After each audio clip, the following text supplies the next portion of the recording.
భగవద్బంధువులారా, ఈరోజు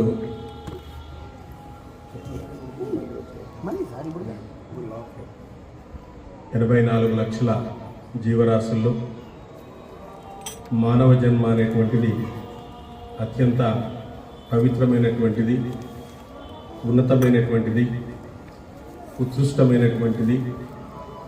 అలాంటి మానవ జన్మను మనం పొందిన తర్వాత దీన్ని మహోన్నత జన్మగా మార్చుకునేదానికి భగవంతుడు మనకు అవకాశం ఇచ్చినాడు.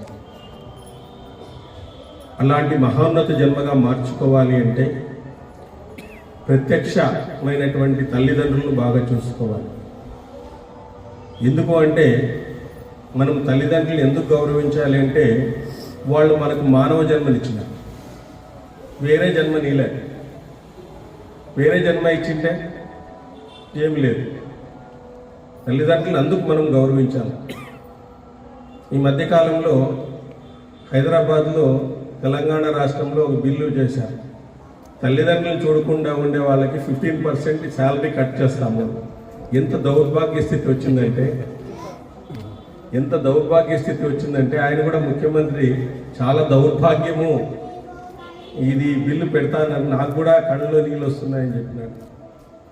అంటే వాడు ఉద్యోగస్తుడు కావడానికి ఆ తల్లిదండ్రులు ఎంత శ్రమించుంటారు. ఒక ప్రభుత్వ ఉద్యోగం కావాలంటే ఉన్నతమైనటువంటి చదువు చదివిండాల్సిందే కదా. ఉన్నతమైన చదువు చదవకపోతే ఉద్యోగం ఎట్లా వస్తారు? ఇప్పుడు సార్ ఉద్యోగం చేస్తున్నారు, MA B.Ed చేసుకున్నారు కాబట్టి ఉద్యోగం వచ్చింది. నేను ఉద్యోగం చేస్తున్నాను, MBA MA B.Ed చేసుకున్నాను కాబట్టి వచ్చింది. సార్ ఉద్యోగం చేస్తున్నారు, వాళ్ళు ఆర్టిస్టిక్ డిప్లొమా చేయడం వల్ల వచ్చింది. ఊరికే రాదు కదా. మరి వాళ్ళు డిప్లొమాస్ చేసింటారు, ఆర్ట్ దాంట్లో చేసింటారు కాబట్టి వాళ్ళకి జాబ్ వచ్చింది. అట్లా రామాంజీ MCom చేసినాడు, ఆయన బ్యాంకింగ్ రంగంలో ఉన్నాడు, MCom B.Ed చేసుకున్నాడు. ఇట్లా ఏదో వాళ్ళు ఆ MCom చేయాలంటే వాళ్ళు ఎంత డబ్బులు ఖర్చు పెట్టింటారు చెప్పండి. మరి అంత డబ్బులు ఖర్చు పెట్టిన తర్వాత ఒక ప్రభుత్వ ఉద్యోగం కావాలంటే కూడా చాలా కష్టం. ఉద్యోగం అయిన తర్వాత చూడండి, తల్లిదండ్రులను మనం సేవించకపోతే ఎంత ప్రత్యక్షమైనటువంటి తల్లిదండ్రులను మనం సేవించడం ద్వారా మాత్రమే భగవంతుణ్ణి పొందుతాము. గుర్తుపెట్టుకోలేదు. భగవంతుణ్ణి మనం పొందాలి అంటే ఫస్ట్ తల్లిదండ్రులను ప్రేమించాలా, తల్లిదండ్రులను తుది వరకు చూసుకోవాలా. ఎందుకంటే వాళ్ళు మన శరీరానికి తుది వరకు 9 నెలలు మోసినారు మన శరీరాన్ని. మీకు తెలుసో లేదో, సైంటిఫిక్గా ఈ మధ్య కనుక్కున్నది ఏమిటంటే మనం పుట్టేటప్పుడు 21 ఎముకలు ఇరిగిపోతాయండి. 21 ఎముకలు, ఒక ఎముక ఇరిగిపోతేనే మనకు ప్రాబ్లం ఉంటుంది. అంత బాధపడి వాళ్ళు మనల్ని భూమి మీదకి తీసుకుని వస్తారు. మరి అలాంటి వాళ్ళని మనము ప్రేమిస్తే, వాళ్ళని బాగా చూసుకుంటే భగవంతుడు మన ఒడిలో వాడిపోతాడు. మహారాష్ట్రలో ఉండేది అదే కదా గుడి. ఏం గుడి ఉంది మహారాష్ట్రలో? కొల్లాపూర్లో మన పాండురంగన్ గుడి ఉంది కదా, ఆ పండరీపురం. మరి ఆయన తల్లిదండ్రులు సేవ చేస్తాడంటే బయట వచ్చి నిలబడినాడు కృష్ణుడు. రావయ్యా బయటికి అంటే, నేను రాను స్వామి అన్నాడు. నేను రాను స్వామి అన్నాడు. కృష్ణుడే వచ్చినాడు పాపం. నేను రాను స్వామి అన్నాడు. ఏమంటే తల్లిదండ్రుల సేవ అయ్యే వరకు నేను రాను అని చెప్పినాడు. సరే ఆ ఇటుక మీద నిలబడుకో స్వామి అన్నాడు. ఆ ఇటుక మీద అలాగే నిలబడుకున్నాడు. మరి అట్లా తల్లిదండ్రుల సేవ చేయాలనే ఉద్దేశమే ఇట్లాంటి సత్సంగాల్లో రావడం వల్ల మనం పదే పదే ఇట్లాంటి గొప్ప వాక్యాలను గుర్తు చేయడం వల్ల కొందరైనా మారుతారు, వాళ్ళని చూసి ఇంకొకరైనా మారుతారు. సో అట్లా మారాలనేటువంటి ఉద్దేశమే ఈ సత్సంగాల్లో మనం ఏదో భజన చేసిపోతే బాగానే ఉంటుంది, కొన్ని పాటలు పాడుకుంటే. కానీ ఇట్లాంటి అమృత తుల్యమైనటువంటి వాక్కులు మనం వినడం వల్ల మనలో మార్పు అనేటువంటిది వస్తుంది. తల్లిదండ్రులు మనం సేవించాలి అంటే మనకు వాళ్ళు మానవ జన్మనిచ్చినారు. మానవ జన్మ ఉండడం వల్లే ఈరోజు రామ అంటున్నాం, కృష్ణ అంటున్నాం, గోవింద అంటున్నాం. ఒక ఆవు అనగలదా? ఒక ఆవు గోవింద అనగలదా? ఒక కుక్క గోవింద అనగలదా? లేదు. మనం మానవ జన్మను తరించడానికి కావాల్సినటువంటి ఏర్పాట్లను తల్లిదండ్రులు చేశారు కాబట్టే మనం వాళ్ళని గౌరవించాలి. వాళ్ళని తుదిదాకా తీసుకోవాలి.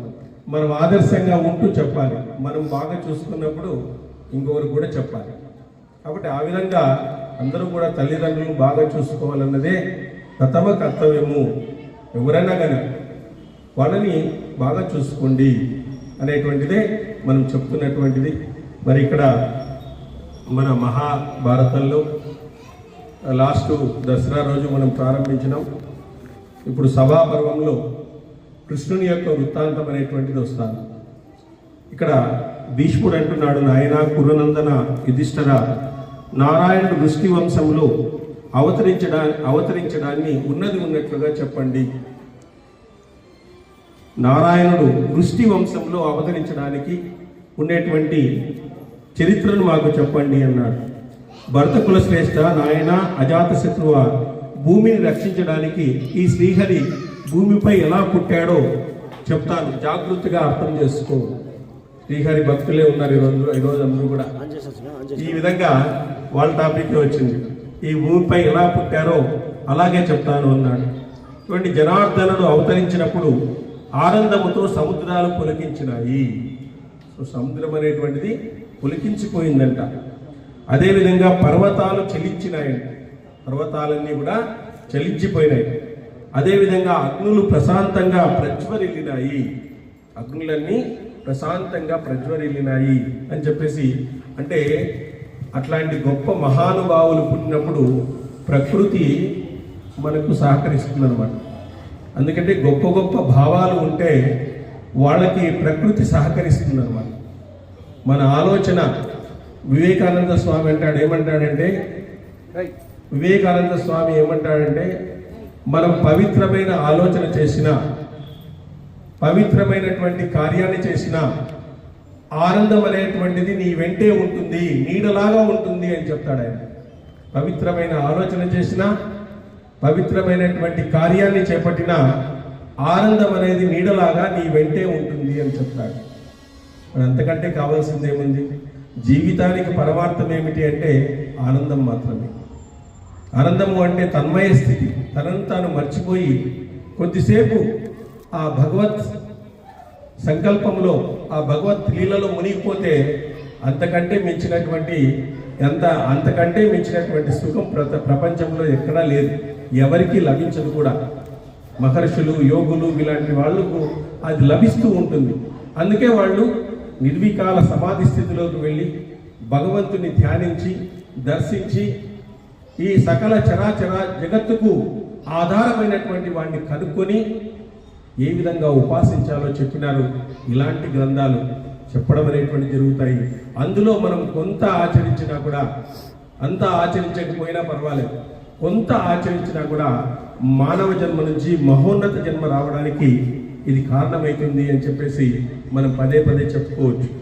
అదేవిధంగా జనార్దనుడు అవతరించినప్పుడు గాలులు మంగళకరంగా మెల్లగా వీచినాయి, ధూళి శాంతించింది, నక్షత్రాలు చాలా ప్రకాశించినాయి, ఆకాశంలో దేవదుందువులు మోగాయి, దేవతలు వచ్చి పుష్పవృష్టులను కురిపించినారు. జనార్దనుడు అంటే భగవానుడు ఉద్భవిస్తూ ఉంటే భగవానుని చేతిలో ఇదంతా కూడా కీలుబొమ్మ, మొత్తం ఈ ప్రకృతి అంతా కూడా భగవానుని చేతిలో ఉంటుందన్నమాట. కాబట్టి భగవంతుడు ఎట్లా చెప్తే అట్లా నడుచుకోవాల్సింది. ఆ విధంగా భగవానునికి అవన్నీ కూడా స్వాగతాన్ని పలుకుతున్నాయన్నమాట. ఆ విధంగా జనార్దనుడు అవతరించినప్పుడు దేవతలు మంగళకరమైన వాక్కులతో మధుసూదుని సృష్టించారు. అదేవిధంగా మహర్షులు ప్రీతులై సమీపించినారు. మహర్షులందరూ కూడా తమకు ఏదైనా రాక్షసుల బాధ ఉంటే భగవానుడు పుట్టినాడు అనుకోండి, వాళ్ళంతా ఆనందిస్తారు. ఎందుకంటే ఆ రాక్షసులందరినీ కూడా సంహరించి వేస్తాడు. వాళ్ళు తపస్సు చేసుకోవడానికి కావలసినటువంటి మార్గాన్ని ఆయన ఇస్తాడనమాట. ఆ విధంగా నారదాది ప్రముఖులైనటువంటి దేవరుషులు రావడం చూసి గంధర్వులు, అప్సరస గణాలు నృత్యము చేస్తున్నారంట. అందరూ కూడా శ్రీహరిని గురించి నృత్యం చేస్తున్నారంట. అదేవిధంగా సతీపతి దేవేంద్రుడు కూడా గోవిందుడిని సమీపించినాడు. తేజస్వి అయిన ఇంద్రుడు మహర్షులను గౌరవించి గోవిందునితో ఇలా అన్నాడు. గోవిందునితో ఇంద్రుడు ఇలా మాట్లాడుతున్నాడు. ఇంద్రుడు ఇలా అన్నాడు, దేవా, దేవకార్యములను నిర్వర్తించి లోకహితాన్ని కలగజేసి నీ తేజస్సుతో నువ్వు మరలా నీవు పరంధామానికి వెళ్ళవలసి ఉంది. స్వామి, యదా యదా హి ధర్మస్య గ్లానిర్భవతి భారత అభ్యుత్థానమధర్మస్య అని చెప్పేసి ఎప్పుడైతే పవిత్రాణాయ సాధూనాం వినాశాయ చతుర్భుజాం ధర్మ సంస్థాపనార్థాయ సంభవామి యుగే యుగే. స్వామి, భూలోకంలో ఎప్పుడైతే అధర్మం అనేటువంటిది పెరిగిపోతుందో అప్పుడు నువ్వు అవతరించాలి. అవతరించిన తర్వాత ఆ కార్యాలన్నింటినీ కూడా చక్కబెట్టుకుని నువ్వు మళ్ళీ పరంధామానికి రావాలి అని చెప్పేసి ఇంద్రుడు భగవానుడితో చెప్తున్నాడు. మీరు అక్కడ అధర్మ పాలన అనేటువంటిది నిర్మూలించి ధర్మ సంరక్షణను చేసి ధర్మ సంస్థాపన చేసి మళ్ళీ భూలోకానికి మళ్ళీ ఈ లోకానికి రావాలి అని చెప్పేసి చెప్తున్నాడు అన్నమాట. ఆ విధంగా చెప్తున్నాడు. కాబట్టి ఈ విధంగా చెప్పి దేవేంద్రుడు మునులతో పాటు వెళ్ళిపోయినాడు. రాజా తర్వాత వసుదేవుడు కంసుని భయం వల్ల తనకు పుట్టి సూర్యునిలాగా ప్రకాశిస్తున్న బాలుని నందగోకులంలో దాచినాడు. సో శ్రీకృష్ణ భగవానుడు ఆయన పరిపూర్ణమైనటువంటి అవతారం. శంకు చక్రాలతో పుట్టేసినాడు. ఆయన శంకు చక్రాలతో పుట్టి ఆ విధంగా అక్కడ నుంచి వేరే ప్రాంతానికి వెళ్ళడం అనేటువంటి జరిగింది. అదేవిధంగా నందగోకులంలో కృష్ణుడు చాలా సంవత్సరాలు నివసించినాడు. అక్కడ ఒకసారి బండి కింద నిద్రిస్తున్న బాలుని విడిచి యశోద యమునా నదికి వెళ్ళింది. ఒకసారి బండి కింద పడుకున్నాడు. సరే అని చెప్పేసి ఆమె యమునా నదికి నీళ్లు తీసుకురావడానికి వెళ్ళింది. అప్పుడు బాలకృష్ణుడు బాలచేష్టలు చేస్తూ కాలు చేతుల్ని ఆడిస్తూ మధుర స్వరంతో ఏడ్చినాడంట, గట్టిగా ఏడ్చినాడంట. ఆయన లీలలు చాలా బహు విచిత్రంగా ఉంటాయి. వాటి వెనుక ఎంతో ఆధ్యాత్మికమైనటువంటి సందేశం ఉంటుంది. ఇప్పుడు పాదాలు రెండు పైకెత్తి చాచినాడు. ఒక పాదముతో అంగుష్టముతో బండిని ఎత్తిపట్టి రెండవ పాదంతో దాన్ని పడగొట్టినాడు. ఒక్క పాదం ఎత్తి ఇంకో పాదంతో దాన్ని పడగొట్టేసినాడు. ఆ పెద్ద బండిని ఆ చిన్న పిల్లవాడు అన్నమాట. ఆకలితో సన్యాన్ని కోరుతూ ఏడ్చినాడు. అతడు పడగొట్టిన శకటాన్ని అందులో కుండలు పగిలిపోవడాన్ని చూసి జనులు బాలుడు చేసిన పనికి ఆశ్చర్యపోయినారు. ఎందుకంటే భగవంతుడు చేసేటువంటి పనిని మనము ఆశ్చర్యపోవాలి. ఆయన లీలలు ఇట్లాంటి లీలలు కాదు, మనకు అవి సాధ్యం కాదు. ఆయన లీలలు ప్రదర్శించడానికే వచ్చినాడు. సో భగవంతుడు చేసేటువంటి పనిని లీల అంటారు, మనము చేసేటువంటి పనిని కర్మ అంటారు. మనం చేసేటువంటి పని కర్మ, ఆయన చేసేటువంటిది లీల. ధర్మ కార్యం కోసం శకటాసురుడు అనేటువంటి రాక్షసుని సంహరించినాడు అనమాట. చిన్నతనంలోనే సంహరించినాడు.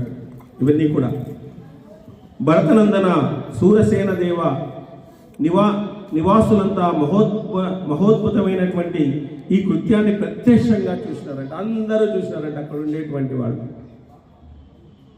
దేవతలంతా చూస్తుండగా బాలకృష్ణుడు వసుదేవుడు మహాకాయ మహాస్తని అయినటువంటి పూతనను కూడా సంహరించినాడు.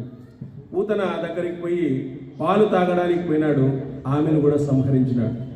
ఎందుకంటే ఎవరైతే చెడు లక్షణాలతో ఉంటారో అలాంటి వాళ్ళని భగవంతుడు సంహరిస్తాడు. ఆమె పాలు తాగడానికి వెళ్ళి ఆమె సైన్యాన్నే కొరికేసి చంపేసినాడు. అంతా ఆ విధంగా రాక్షసులందరినీ కూడా పెట్టడం అనేటువంటి జరిగిందనమాట. అదేవిధంగా మహారాజా తర్వాత సంకర్షణుడు విష్ణువు వలె ఉన్న బలరామకృష్ణులు ఇద్దరూ కలిసి విజృంభించినారు. ఆకాశంలో సూర్యచంద్రులిద్దరూ ఒకరి కిరణాలు ఒకరు గ్రహించి ప్రవర్తించినట్టుగా బలరామకృష్ణులిద్దరూ కలిసి సంచరించేవారు. వారి భుజాలు పాము పడగలలా ప్రకాశిస్తుండేవి. రాజా భరతనందన బలరామకృష్ణులిద్దరూ ధూళితో కూడిన శరీరాలతో ప్రకాశిస్తూ ఉండేవారు. ఒక చోట మోకాళ్లతో కొట్టుకునేవారు. అడవిలో ఆడుకుంటూ ఒకసారి కనబడేవారు. పెరుగు చిలుపుతూ తాగుతుండేవారు. కృష్ణుడు ఎప్పుడు కూడా పెరుగు దొంగలించేటువంటి వాడు, ఆ గోప బాలులకు అందరికీ ఇచ్చేటువంటి వాడు. ఎందుకంటే ఆ పెరుగులో ఉండేటువంటి రహస్యాన్ని చెప్తాడనమాట ఆయన. ఏమిటంటే దాన్ని చిలకడం వల్ల, దాన్ని ఆ పెరుగునంతా చిలకడం వల్ల ఒక చోట కాన్సన్ట్రేషన్ చేయాలి. ఆ కవ్వాన్ని ఒక చోటే మనం కరెక్ట్గా కాన్సన్ట్రేషన్ చేస్తే దాంట్లో నుంచి వెన్న వస్తుంది అనమాట. ఆ వెన్న మజ్జిగకు అంటుకోదనమాట. అందులో అద్భుతమైనటువంటి రహస్యాన్ని చెప్తాడు. ఆ విధంగా నువ్వు లోకంలో దేనికి అంటకుండా ఉండాలా అని చెప్తాడు. ఆ విధంగా నువ్వు దేనికి అంటకూడదు. నేను చేస్తున్నాను అనేటువంటి దానికి అంటకూడదు. నువ్వు చేస్తున్నావు అంటే భగవంతుడు నీకు ఇచ్చినాడు ఆల్రెడీ. నువ్వు కొత్తగా చెప్పేదేం లేదు. నువ్వు ఏదైనా ఒక కార్యం చేస్తున్నావు అనుకో, నీకు ఆల్రెడీ ఆ కార్యాన్ని నువ్వు చేస్తున్నావు కాబట్టి భగవంతుడు నీ యొక్క సామర్థ్యాన్ని గుర్తించి, నీ యొక్క నైపుణ్యాన్ని గుర్తించి నీకు ఆ కార్యాన్ని కట్టబెట్టాడు. ఇంక నువ్వు పెద్దగా చెప్పుకోవాల్సిన పనేం అవసరం లేదు ఎవరు కానీ. కాబట్టి ఆ విధంగా మనము కర్మల్ని అంటకుండా జీవించాలా. మనకి ఎందుకు ఒక్కోసారి పాపం వస్తుంది, ఎన్ని కార్యాలు చేసినా పాపం ఎందుకు వస్తుంది అంటే మనము అంటుకొని చెప్పుకుంటాము. నేను ఈ కార్యాన్ని చేసినాను అంటాం అనుకో, అది పాపం వచ్చేస్తుంది, అయిపోయి పుణ్యం వెళ్ళిపోతుంది. నువ్వు అంటూనే వెళ్ళిపోతుంది అంతే. ఈ కార్యాన్ని నేను చేసినాను బాగా అన్నావు అనుకో, ఈ కార్యాన్ని నువ్వేమి అనుకోవాలా, భగవంతుడు నాతో జరిపించినాడు, భగవంతుని చేతిలో నేను పనిముట్టుగా ఆ కార్యాన్ని నేను జరిపించినాను అంటే భగవంతుడు సంతోషిస్తాడు. ఎందుకంటే నన్ను కూడా కలిపినాడు వీడు అని చెప్పేసి, పర్వాలేదు నన్ను గుర్తుపెట్టుకున్నాడు అని చెప్పేసి. భగవంతుడు లేకుండా పోతే మనం ఏదైనా చేయగలుగుతామా చెప్పండి? ఆయన పంచ కట్టగలమా? ఆ అఖిలాండ కోటి బ్రహ్మాండ నాయకుడికి పంచ కట్టగలమా చెప్పండి? 14 భువనాలకు కావాల్సిన పంచ ఎవరు నేస్తారు? ముదిరెడ్డి పనిలో కూడా నేను అంత పెద్ద పంచ మన ఊరికి కట్టుకోవాల్సిందే ఆయనకి. ఇక్కడ ఎక్కడ ప్రపంచంలో ఎక్కడా నేను అంత పెద్ద పంచ. కాబట్టి ఆయనకి ఏమి మనము సమర్పించలేము. ఆయన ఏమంటే ఆయన ఏ దానికి ఒప్పుకోడు అసలు. శివుడు అయితే నాకు పూలు కూడా పెట్టొద్దండి అంటాడు. ఏమంటే నీ కోసం అయితే చేసుకోపా పర్వాలేదు అంటాడు, నా కోసం అయితే ఏమీ చేయొద్దు అంటాడు. ఆ శాస్త్రంలో ఒక వాక్యం ఉంది, శుష్కలింగ పూజనం, శుష్కలింగ పూజనం, స్వామి పుష్కరిణీ స్నానం, అనాథ ప్రేత సంస్కారం. ఇది అశ్వమేధ యాగం చేసినట్లంట. శుష్కలింగ పూజనం, ఏ మాత్రము పూలు వేయకుండా శివలింగానికి నువ్వు అభిషేకం చేస్తే, స్వామి పుష్కరిణీ స్నానం, తిరుమలలో స్వామి పుష్కరిణీ స్నానం చేస్తే, అనాథ ప్రేత సంస్కారం, అనాథ ప్రేత సంస్కారం, ఏదైనా అనాథగా పడినటువంటి శవాన్ని సంస్కారం చేస్తే, సద్గురు పాద సేవనం చేస్తే నువ్వు అశ్వమేధ యాగం చేసినట్టు అని చెప్తాడు. అశ్వమేధ యాగం మనం చేయలేము. ఎవరో ద్వాపర యుగంలోనో త్రేతాయుగంలోనో చేసేటువంటి యాగాలు అవి, యాగాలు యజ్ఞాలు. ఈరోజు మనం ఆ యాగాలు చేయలేము. వీలైతే ఇప్పుడు యుద్ధం ఉంది కాబట్టి ఆ వంట కూడా చేయలేము ఇంట్లో, అట్లుంది పరిస్థితి. కొన్ని రోజులకు వంటలు కూడా చేయలేము ఇంట్లో.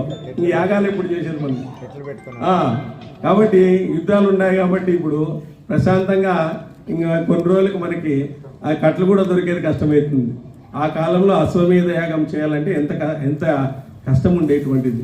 అట్లాంటి దాన్ని ఇప్పుడు కలియుగంలో అవన్నీ చేసేకి వీల్లేదు కాబట్టి కనీసం ఇవన్నా చేయండి. కనీసము పుష్కరిణి స్నానం చేయండి. తిరుమలకి చాలా మంది పోతారు, పుష్కరిణి స్నానం చేయరు. వరాహమూర్తిని అసలు చూడరు. అసలు వరాహమూర్తిని చూసిన తర్వాతనే ఆనంద నిలయంలోకి పోవాలా. అంటే వరాహమూర్తి దేనికి ప్రసిద్ధి? జ్ఞానం. జ్ఞానం వచ్చిన తర్వాతే ఆనందం వస్తుంది అని ఆ చిన్న దాంట్లోనే చూపించినాడు అనమాట.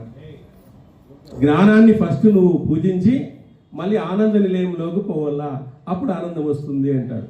మనము వరాహమూర్తి దగ్గర రెస్ట్ ఉందనుకో, అయ్యలేపో మళ్ళీ చూసుకుందాంలే, మనం వచ్చింది అదే కదా అని చెప్పేసి అక్కడ వెళ్ళిపోతాం. వరాహమూర్తిని దర్శించి తర్వాత అక్కడ దర్శించి ఫస్ట్ గోవిందరాజ స్వామిని దర్శించి మళ్ళీ వరాహమూర్తిని దర్శించి మళ్ళీ అక్కడ దర్శించి మళ్ళీ అమ్మవారిని దర్శించి రావాలా. అది రూట్ మ్యాప్. మనం ఉల్టా పంట కారు ఎక్కడి నుంచి అక్కడ నిలబడేది వచ్చేసేది అనమాట. అన్ని చూసుకొని లాస్ట్ అనమాట. సో ఆ విధంగా ఉంటుంది అనమాట. కానీ కాబట్టి శాస్త్రంలో ఆ విధంగా చెప్పడం అనేటువంటి జరిగింది. ఈ విధంగా ఇక్కడ బాలకృష్ణుని వాళ్ళందరూ కూడా రాజా భరతనందన బాలకృష్ణులు ఇద్దరూ ధూళితో కూడిన ప్రకాశంతో ప్రకాశిస్తున్నారు. ఒకసారి బాలగోపాలుడు ఒంటరిగా దాగి ఉన్న వెన్నెలు తింటుండగా గోపికలు ఆయన్ని చూసినారు. రాజా, అవును, ఈ గోప స్త్రీలు అతన్ని తాడుతో రోలుతో కట్టేశారు. అప్పుడు ఆ బాలగోపాలుడు రోటితో కొమ్మలతో వేళ్లతో సహా 2 అర్జున వృక్షాలను పెగిలించి అది చాలా ఆశ్చర్యంగా జరిగింది. ఆ రోలుతో కట్టేస్తే ఆ రోలుకి 2 వృక్షాలు ఉన్నాయి. ఆ వృక్షాలను కూడా పీకేసుకుంటూ వచ్చినాడు. వాళ్ళు నలకుబేరులు అని చెప్పేసి ఇద్దరు వాళ్ళు అనమాట. వాళ్ళు గంధర్వులు. వాళ్ళు శాపం వచ్చి ఉంటుంది వాళ్ళకి. సో వాళ్ళకి శాప విమోచనం చేస్తాడనమాట. ఆ శాప విమోచనం చేస్తాడు. అది కట్టేటప్పుడు కూడా 2 అడుగులు 2 ఇంచులు దారం సరిపోయింది అనమాట. ఎంత చేసినా సరిపోదు. ఎందుకు ఆ విధంగా అంటే, ఆ విధమైనటువంటి నన్ను కట్టేస్తున్నావా అని చెప్పేసి అహంకారం పడవద్దు. అహంకార మమకారాలు తీసేస్తే భగవంతుడు మన ఒడిలో కూర్చుంటాడు అని చెప్పేసి అద్భుతమైనటువంటి సందేశాన్ని అందులో ఇవ్వడం అనేటువంటి జరిగిందనమాట. కాబట్టి ఈ రాజా అప్పుడు ఆ గోపశ్రీలు ఆ తాడుతో రోలు కట్టేశారు. ఆ బాలకుడు రోటితో కొమ్మలతో సహా సైతంగా 2 అర్జున వృక్షాలు ప్రకిలించినాడు. చాలా ఆశ్చర్యంగా ఉంది. దానితో మహాకాయులైన 2 రాక్షసులకు ప్రాణాలు పోయినాయి. అంటే మాయను కల్పిస్తాడు భగవంతుడు. ఈ మాయ అనేటువంటిది మనము అధిగమించాలంటే భగవంతున్నే శరణ వేడాలి. చూడండి, కృష్ణుడు పుట్టినప్పుడు బ్రహ్మ చూసినాడు, కృష్ణుడు పుట్టినప్పుడు ఇంద్రుడు చూసినాడు. కానీ వాళ్ళిద్దరికి మాయ గమ్మింది. ఎవరో గోపబాలుడంట, ఏమేమో చేస్తున్నాడంట అని చెప్పేసి మాయ కమ్మించినాడు. మళ్ళీ టెస్ట్ చేయడానికి వచ్చినారు. ఆయన మళ్ళీ టెస్ట్ చేయడానికి ఇద్దరు వచ్చినారు. మళ్ళీ బొక్కబార్లు పడినారు. అప్పుడు తెలుసుకున్నారు. అంటే వాళ్ళు చూసింది కూడా మర్చిపోయేటట్టు చేస్తారనమాట. మాయ అనేటువంటిది అప్పుడు చేస్తాడు. కాబట్టి మాయ అనేటువంటిదే మనల్ని భగవంతుని తెలుసుకోకుండా చేస్తాను. ఆ మాయ అనేటువంటిది దాటాలి అంటే నన్నే శరణు వేడాలి అంటాడు భగవంతుడు. నన్నే శరణు వేయాలి నువ్వు. లేకుంటే ఆ మాయ అనేటువంటిది ఆయనే కల్పిస్తాడు, ఆయనే తీసేయాలి. ఇప్పుడు పోలీసు వాళ్ళు బేడీలు వేస్తారు. ఎవరు తీసేస్తారు? మళ్ళీ వాళ్ళే తీసేస్తారు. నువ్వు దొంగతనం చేసినావు అనుకో, బేడీలు వేసుకొని పిలిచిపోతారు. అవి తీవయా అంటే వాడే తీయాల్సిందే. వేరే జడ్జి వచ్చి తీయడు. తీయపావి అంటే మళ్ళీ బిగించి వాళ్ళు పెట్టి తీయాల్సిందే. కాబట్టి మాయను కల్పించేవాడు ఆయనే, మాయను తీసేసేటువంటి వాడు ఆయనే. దైవీ ఏషా గుణమయి మమ మాయా దురంతయ అంటాడు భగవద్గీతలో. దైవీ ఏషా గుణమయి మమ మాయా దురంతయ తాం తమయేవ కౌసల్యం. అంటే నేనే దాన్ని చేస్తాను, ఇంకో ఎవరూ చేయరు. మాయామేతం తరంతితే అంటాడు. మమేవయే ప్రపత్యంతే మాయామేతం తరంతితే అంటాడు. తరంతితే, మాయను కల్పించేవాడు నేనే, మాయను తీసేటువంటి వాడు నేనే. కాబట్టి మాయను కల్పించేది వాడు నేనప్పుడు నన్ను నువ్వు శరణు వేడల్లా. నన్ను నువ్వు శరణు వేడకుండా పోతే నేను తీసేయను. ఎందుకంటే ఆయనే ఈ శరీరాన్ని ఇచ్చినటువంటిది. కాబట్టి ఆయన్ని శరణు వేయడానికి మనకెందుకు సిగ్గు ఉంటుంది చెప్పండి? భగవంతుని శరణు వేయడానికి మనకేమి సిగ్గుపడాల్సిన అవసరం లేదు. ఆయనే మన తల్లిదండ్రుల ద్వారా ఆయన మనకు జన్మనిచ్చినాడు. జన్మనిచ్చినటువంటి తల్లిదండ్రులకి మనం నమస్కరించడంలో తప్పేముంది? మన లోకేష్ అన్నగారు ఎప్పుడు మాకు శ్రీనివాసుడు అంటే నా తండ్రి అంటాడు. 15 రోజులకు ఒకసారి పోతుంటాడు. తండ్రి బాగున్నాడో లేదు చూసేదాన్ని. మంచిదే, అది తప్పేముంది? ఆయన తండ్రిగా భావించినాడు, అమ్మవారిని తల్లిగా భావించినాడు. 15 రోజులకు ఒకసారి పోతానే ఉంటాడు. మంచిదే, తప్పేం లేదు, పోకూడదనేం రూల్ ఏం లేదు. ఆయనకి భగవంతుడు అవకాశాన్ని ఇచ్చినాడు, పోతూ ఉంటాడు. తల్లిదండ్రులు చూసేదానికి ఏముంది? భగవంతుని అనుగ్రహం కూడా ఉంది ఆయనకి. ఎప్పుడైనా పోవచ్చు. మరి అట్లాంటి వాళ్ళ కోసం భగవంతుడు ఎదురు చూస్తుంటాడంట. అట్లాంటి భక్తుల కోసము భగవంతుడు ఎదురు చూస్తుంటాడంట. అట్లా ఆ విధమైనటువంటి మాయను మనము దైవీ ఏషా గుణమయి మమ మాయా తరంతియ ప్రపత్యే మనము మాయామేతం తరంతితే అని చెప్పేసి ఆ విధంగా భగవద్గీతలో ఉండేటువంటి శ్లోకం ద్వారా మనం భగవంతుని యొక్క భక్తులై ఎప్పుడూ కూడా భగవంతుని శరణు వేడుతుంటే ఏదో ఒక రోజు మనకు మాయ అనేటువంటిది తొలగిపోతుంది. ఆ తొలగిపోవడం ద్వారా మన యొక్క జన్మ వృత్తాంతమే మనకు తెలుస్తుంది. ఆ విధంగా భగవంతుని యొక్క శక్తులు మనకు బాగా బయటకు వస్తాయి. ఆ భగవంతుని యొక్క శక్తులు మనకు మళ్ళీ రావడం వల్ల మనం అంటే ఏమిటో అనేటువంటి తెలుసుకోవడానికి అవకాశం ఉంది అని చెప్పి మనం చెప్పుకోవచ్చు. ఇంతటితో ఈ ప్రసంగాన్ని ముగిస్తున్నాం. ఈరోజు ఇంతమంది రావడానికి మూల కారణం మహాభక్తుడు, ఎన్నో ధర్మ కార్యాలను, దైవ కార్యాలను తన భుజం మీద వేసుకుని ఒక చిన్న పిల్లాడిలాగా ఎవరు ఏం పని చెప్పినా కూడా అతనికంటే తక్కువ వయసు ఉన్నటువంటి వాళ్ళు చెప్పినా కూడా దాన్ని చేసేటువంటి మంచి సంస్కారం కలిగినటువంటి మన వెంకటేష్ అన్నగారిది ఈరోజు జన్మదిన వేడుకలు మనం ఈరోజు జరుపుకుంటున్నాం. మరి ఆయన ఒక చిన్న పిల్లోడు. ఇప్పుడు కొంతమంది ఆయనకంటే తక్కువ ఏజ్ ఉండేటువంటి వాళ్ళు గిరి చెప్పినా చేసేస్తాడు. ఆయన కోపమే రాదు, ఆ కోపమే చేసుకోడు. చిన్న వయసులోనే పాపము భార్యను కోల్పోయినాడు, అది ఒకటి బాధగా ఉంది. అలాంటప్పుడు ఇలాంటి కార్యక్రమాల ద్వారా ఊరట పొందుతున్నాడు ఆయన. ఏ కార్యక్రమం మనం హిందూపురంలో RSS నుంచి ఏమి జరిగినా కూడా అన్ని కార్యక్రమాల్లోనూ ఉంటాడు. పాదయాత్ర సభ్యుడు, ఏటిగడ్డలో ఉండేటువంటి అనేక కట్టడాలకు ఆయనే కారణం. ఈరోజు ఇంత బ్రహ్మాండమైనటువంటి గుడి అక్కడ ఉంది అంటే ఆయన ఉండి అక్కడ చేయించినాడు. మరి ఇట్లాంటి వాళ్ళని మనం సన్మానించుకోవడం, వాళ్ళని గౌరవించడం, ఇలాంటి వాళ్ళని గౌరవించడం, సన్మానించడం అనేటువంటిది మన యొక్క గొప్ప ధర్మం. కాబట్టి అలాంటి వాళ్ళని వాళ్ళు సుఖంగా ఆయురారోగ్యాలతో నిండు నూరేళ్ళు ఇలాంటి సేవలో ఉండాలని చెప్పేసి మనకు ఏటిగడ్డలో ఉండేటువంటి అనేక కన్స్ట్రక్షన్స్ ఆయనే నిర్వహించడం. తర్వాత ప్రతి సంఘంలో కూడా అటు పాదయాత్ర సంఘం అయిపోవచ్చు, ఏటిగడ్డ సంఘం కావచ్చు, నిత్యపారాయణం ఎక్కడైనా కూడా ఆయనే ఉండి ఏ పని చెప్పినప్పటికీ కూడా భగవంతుని కార్యము అది నా కార్యం కాదు, నాకు భగవంతుడు అక్కడ చేయడానికి అవకాశం ఇచ్చినాడు అనేటువంటి ఒక సదుద్దేశమైనటువంటి మంచి భావనతో అక్కడ చేస్తాడు. కాబట్టి ఆయనకి ఇంతమంది బంధువులు వచ్చారు ఈరోజు, ఇంతమంది ఫ్రెండ్స్ రావడం అనేది ఒక రామకృష్ణ సార్కి చూసాము, తర్వాత ఈయనకి చూసినాం మేము. ఈరోజు నిండిపోయింది వాట్సాప్ అంతా నిండిపోయింది. కాబట్టి ఆ విధంగా ఈరోజు అందరూ కూడా ఆయన వేడుకలను విజయవంతంగా చేస్తాం. ఆయన ఇచ్చినటువంటి ఇవన్నీ ఆయనకి హ్యాపీ బర్త్డే, జన్మదిన శుభాకాంక్షలు. అందరూ చప్పట్లు కొట్టండి. జై శ్రీరామ్, జై శ్రీరామ్, జై శ్రీరామ్. సుబ్బన్న సారు మాట్లాడతారు రెండు విషయాలు. నేను సభలో మాట్లాడేంత గొప్పవాడిని ఏం కాదు, కాకపోతే ఎక్కడ పలకరించిన గురువాన్ని పలకరిస్తూ ఉంటాడు. ఎక్కడ దైవ కార్యక్రమం జరిగినా కూడా ఎవరు పిలవాల్సిన అవసరం లేదు, అక్కడ ఖచ్చితంగా అటెండ్ అయింటాడు. వైకుంఠ ఏకాదశి వస్తే అక్కడ వెంకటేశ్వర స్వామి గుడి దగ్గర క్యూ లైన్ బంధువులారా, దయచేసి ఏ దైవ కార్యక్రమాన్ని చేసినప్పుడు కూడా మనసులో ఆయన నా చేత చేయిస్తున్నాడు అనే సంకల్పాన్ని పెట్టుకుంటే మనకి ఇంకా మంచి మంచి కార్యక్రమాలు చేసేదానికి ధైర్యాన్ని, కావలసినటువంటి సమయాన్ని, అందుకు కావలసినటువంటి ధనాన్ని, అందుకు కావలసినటువంటి స్నేహితులను, బంధువులను అందరినీ అందిస్తాడని ఇక్కడ వెంకటేశ్వర జన్మదిన వేడుకలు అంటే మనందరి వేడుకలు, మనమంతా దాంట్లో ఖచ్చితంగా పాల్గొనాలా అనేసి ఆ ఉద్దేశం చేసి నేను అదే పనిగా వచ్చినాను. అంటే అందరికీ మనస్ఫూర్తిగా మనసులో ఆయన స్థిరమైన ముద్ర వేసినాడు. అటువంటి గొప్ప ధన్యజీవి మన విక్టరీ వెంకటేష్.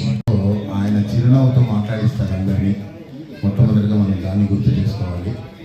ఎక్కడ ఏదైనా ఒక మామిడి ఆకుల దగ్గర నుంచి మనం ఏదైనా ఏ దేవస్థానానికైనా ప్రారంభదశగా మొట్టమొదటిగా నిలబడతాడు. అదొకటి ఉంది. ఎవరు ఎన్ని మాట్లాడుతున్నా కూడా దాన్ని సహనంతో చిరునవ్వుతో తీసుకెళ్ళిపోతుంటాడు. మన గురువర్యులు, గురు సమానులు సుధాకర్ సార్ గారు, తర్వాత మా సుబ్బన్న గారు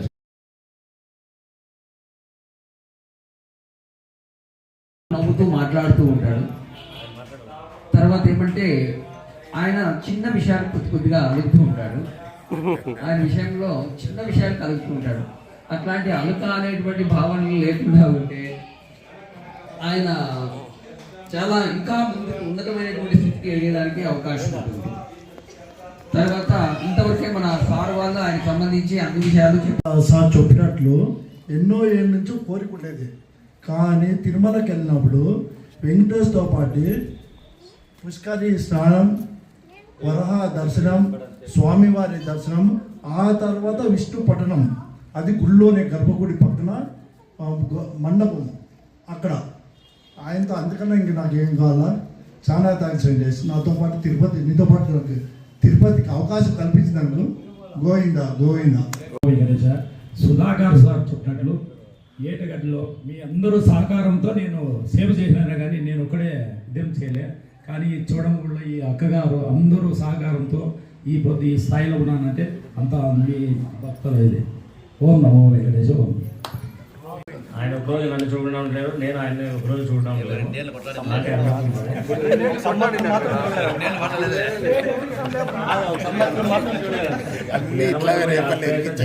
ఇట్లా ఉండాలని ఆయన అనేక దైవకాలం చేయడానికి కావాల్సిన బలాన్ని, శక్తిని అమ్మవారు ప్రసాదించాలని కోరుకుంటూ చేయించారు.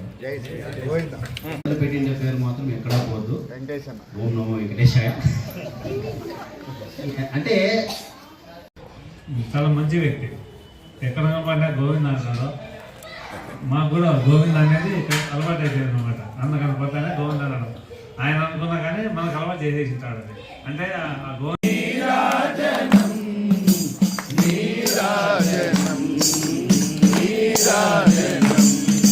జై శ్రీరామ్. జై శ్రీరామ్. ఓకే.